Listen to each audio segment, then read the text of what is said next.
Stan Van Dyck fue profesor de estudios del discurso en la Universidad de Ámsterdam hasta el 2004. Actualmente es profesor de la Universidad Pompeu Fabra en Barcelona. Luego de su trabajo en poética generativa, gramática del texto y la psicología del procesamiento textual, a pesar de haber iniciado su vida académica en la lingüística, y más particularmente en el área de la gramática, ha ido desarrollando durante su trayectoria académica la idea de que no podemos elucidar los misterios del discurso mediante su análisis puramente estructural. Más bien, con el tiempo ha ido explorando en los campos de la psicología y la sociología para encontrar una forma que dé cuenta del análisis crítico del discurso, principalmente del texto. Retomando lo expuesto por él, donde el estudio adecuado de las relaciones entre el análisis del discurso crítico y la sociedad presupone que el discurso se localiza en la sociedad como una forma de práctica social o una interacción de un grupo social.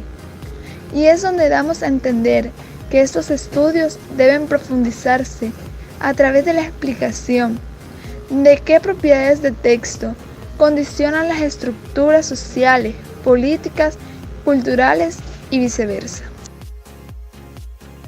Es un tipo de investigación analítico sobre el discurso que estudia principalmente los abusos del poder social y la desigualdad que practica, reproduce y muchas veces son combatidos por el habla y los textos en el contexto social y político. Muchas de estas investigaciones del análisis crítico del discurso han venido surgiendo desde antes de la Segunda Guerra Mundial. El análisis crítico del discurso, como su abreviatura lo tenemos, el ACD, han venido estudiando los comportamientos sociales y psicológicos de esta época. El análisis crítico del discurso, antes que todo, deben ser críticos de ellos mismos y de los demás dentro de la disciplina y su profesión. Por eso, ellos son tan importantes dentro de la sociedad. Ellos, antes de denegar u omitir alguna relación entre lo profesional y lo social, ellos piden que lo académico y lo social deban ser estudiados y que los practicantes deban ver esto y se puedan ser evaluados. Estos investigadores piden y ayudan al conocimiento y a generar nuevas opiniones para que estos sean dentro de las prácticas profesionales un cambio útil y general en las opiniones sociales y políticas. Desde una perspectiva coherente, el análisis crítico del discurso es una investigación la cual intenta contribuir en campos de justicia y en campos de igualdad social, pero esta contribución se da mediante el uso correcto del análisis discursivo, el cual presenta prácticas no solamente sociales sino políticas, que también intentan contribuir en campos teóricos y en campos políticos y analíticos. El análisis crítico del discurso le da paso al lenguaje en la comunicación entre personas, el cual presenta dimensiones cognitivas, emocionales, culturales, políticas e históricas. Aparte de eso, el análisis crítico del discurso presenta unos principios básicos, los cuales solamente son 5 principios. El primero es donde dice que el análisis crítico del discurso trata de solucionar los problemas sociales. El segundo, el cual dice que las relaciones de poder no solamente son políticas y sociales, sino también discursivas. El tercero, el cual nos dice que el discurso constituye solamente a la sociedad y a la cultura. El cuarto, el que nos dice que el discurso hace un buen trabajo ideológico. El quinto, donde dice que el discurso maneja a la perfección un marco teórico e histórico, y la cual es ya aproximadamente, de acuerdo a sus principios, el lenguaje en el discurso analítico puede manejarse de forma correcta. Por tanto, para poder vincular el discurso con la sociedad y el discurso de igualdad social, necesitamos ciertos niveles o marcos teóricos los cuales nos permitan eso. Para eso se presentan 3 niveles, el cuales relacionan todo esto.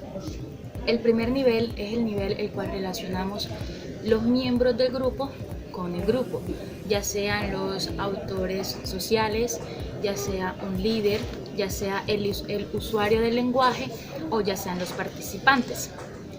El segundo es las relaciones que tienen las acciones con estos usuarios, porque puede presentarse también muchos autores sociales y todo va de acuerdo a ellos. Pero aparte de eso, las acciones que ellos presentan puede variar de acuerdo al estrato. Puede presentarse estrato de primera clase, segunda clase y clase baja. Y por último está el nivel de contexto y la estructura social, el cual nos permite que el usuario o los actores sociales manejen un lenguaje apropiado para dirigirse a la sociedad. Un ejemplo muy común es en el campo de la política, donde nos damos cuenta de que los políticos utilizan un lenguaje apropiado, ya que ellos no pueden utilizar un lenguaje coloquial para poder dirigirse a ellos, porque como todos sabemos, uno solamente escucha lo que quiere escuchar, y ellos comúnmente para dirigirse a sus campañas o para dirigirse a cualquier otro medio, utilizan un lenguaje apropiado, el cual dice exclusivamente lo que el pueblo quiere que ellos escuchen. El análisis crítico del discurso como poder de control. Podemos decir que nuestra manera de pensar y nuestra manera de hablar también puede ser manipulada, porque muchas veces lo que nosotros pensamos, lo que decimos, tiende a que lo que otras personas hablan sobre nosotros nos manipulen. Así pasa con la política. La política, al escuchar lo que uno quiere escuchar, podemos manipular el pensamiento y debilitar el pensamiento de otra persona, porque el poder del discurso sobre la mentalidad y el pensamiento de otra persona es influyente. Nuestra manera de expresarnos y la seguridad con que hablamos y tenemos un discurso, podemos atrapar y podemos hacer que la otra persona con quien nosotros estemos hablando pueda y tienda a dudar de lo que él piensa. Por eso podemos decir que el discurso también tiene un poder sobre nuestra mentalidad, y que eso lo que va a hacer es aportar al conocimiento de nuestro discurso, va a hacer que nosotros aumentemos la manera en cómo nos expresamos. Teniendo poder y teniendo la manipulación de nosotros, de cómo nos vamos a expresar, tendemos a que así como nosotros expresamos, así como nosotros hablamos, así como nosotros tenemos coherencia con lo que decimos, podemos atrapar a quien nos escuche, independientemente de una conversación de una sola persona, sino que aquella persona quien pueda relatar lo que nosotros hemos dicho también tiende a ser atrapado. Que nuestro discurso no solamente tenga poder con una persona, sino con las personas, con más personas y con personas que quizás nosotros creemos que tiene una manera de expresarse distinta de nosotros y que tenga un pensamiento totalmente distinto. Lo hemos visto actualmente, que la persona que tiene el discurso más profundo es quien ha llevado a que nosotros dudemos de lo que pensamos. Y lo hemos visto no solamente en la política, sino también en la educación. Aquel profesor que tiene el discurso más potente, pues nos hace a nosotros tener un conocimiento profundo. No solamente la manera en cómo nosotros nos paramos o decimos las cosas, sino cómo nosotros expresamos y tenemos la manipulación y la atrapamos al resto de los oyentes. Para concluir, hablando sobre el poder que tiene el análisis discurso, también podemos hablar sobre el poder que tiene para controlar la mente, ya que el control de la mente se da a base de 2 tipos de memorias. El primer tipo de memoria es la memoria personal, el cual te permite controlar la mente de otra persona de acuerdo a su conocimiento y a sus opiniones. Y la segunda, que es la memoria social, la cual te permite controlarla de acuerdo a grupos sociales o grupos culturales. Este tipo de control se puede presentar de acuerdo a unos análisis, ya sea a través de temas, de espacios, de esquemas o, como muy bien lo conocemos, de su contexto.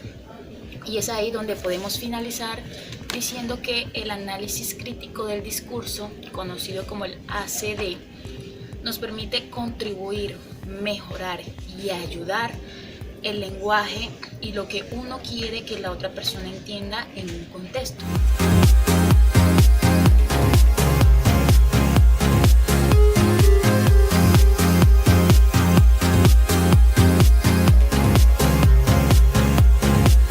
Bite my tongue for no one, call me evil or unbelievable.